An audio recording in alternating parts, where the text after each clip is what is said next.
અહીંયા મહાકુંભમાં જામર લગાવેલા છે, જામર.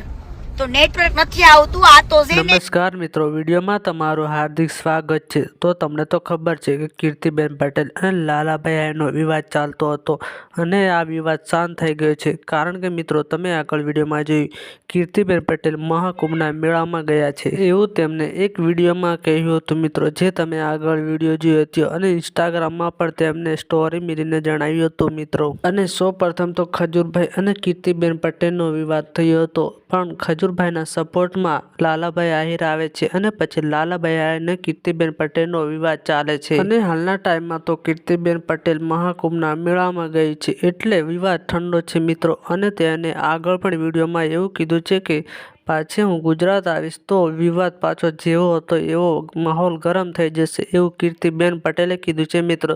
જે તમને આગળ પણ વિડીયો બતાવીશ તમને પૂરો, એટલે તમે વિડીયો પૂરો જોજો. એટલે હાલના ટાઈમમાં આ વિવાદ ઠંડો રહેશે એવું કીર્તિબેન પટેલે કીધું છે મિત્રો. જે તમને આગળ પૂરો વિડીયો બતાવીશ, પણ વિડીયોની શરૂઆત કરતા પહેલા તમને કહી દઉં કે જો તમે હજુ સુધી ચેનલને સબસ્ક્રાઈબ કરી નથી તો મિત્રો તમે પહેલા ચેનલને સબસ્ક્રાઈબ કરી લેજો. અને તમે આગળ વિડીયો જોઈએ કીર્તિબેન પટેલનો થી હાલમાં સોશિયલ મીડિયામાં ફરી રહ્યો છે, એટલે તમારા સુધી અમે પહોંચાડ્યો છે.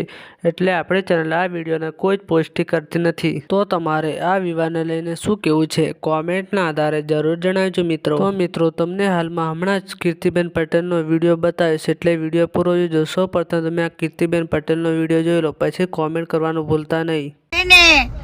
પેટ્રોલ પુરાવા આવી ને પેટ્રોલ, એટલે મને એમ થયું કે મારા ગુજરાતના વાલીડાઓને યાદ કરી દો. હું યાદ બહુ કરું છું મહાકુંભમાં પણ બધાને, પણ અહીંયા આગળ હું સારા આશીર્વાદ લેવા આવી છું. એવા લુખાવને યાદ કરવાની ને એટલે થોડીક શાંતિ છે. ઓકે, અખંડ મોજ કરો અત્યારે, અખંડ. જય મહાકાલ.